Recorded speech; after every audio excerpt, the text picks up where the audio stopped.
To make your free DIY compost bin, go to Walmart and ask the manager if you can have any of their pallets. Make sure the pallets say HT, which means heat treated, and those do not contain any chemicals. So here I'm just clearing out the spot that is furthest away from my house to put the compost bin. In the past, my compost bins had flies in them, and that's something I don't want near the house. And if you're gonna put leftover fruits and vegetable scraps in there, it would definitely have some flies. So my advice is to keep that as far away from the house as possible. And I'm putting down some cardboard to prevent any grass from growing in the compost bin.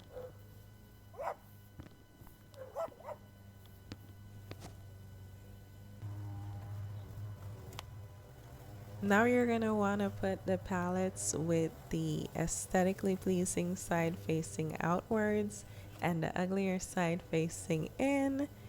That way your compost bin doesn't look so unappealing. And they're very heavy. They're heavier than they look, so just keep that in mind.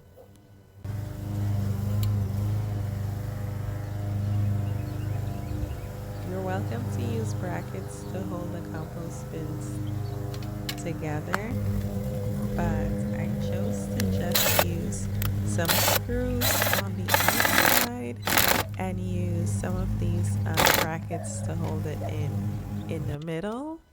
A few screws is all you need. I had these materials laying around the house, so I used them, but they're not completely necessary. You can use screws or nails if you'd like. To make the compost bin a little bit more aesthetically pleasing, I chose to put some cardboard on the inside with the clear part of the cardboard facing out and the right on or uglier side facing in. That way the compost bin looks a little bit better, and this also prevents food scraps and things like that from falling out from between the cracks in your pallets. Right here we have some cut grass that's been composting in the back of the yard that I'm just going to scoop up and put inside of the compost bin.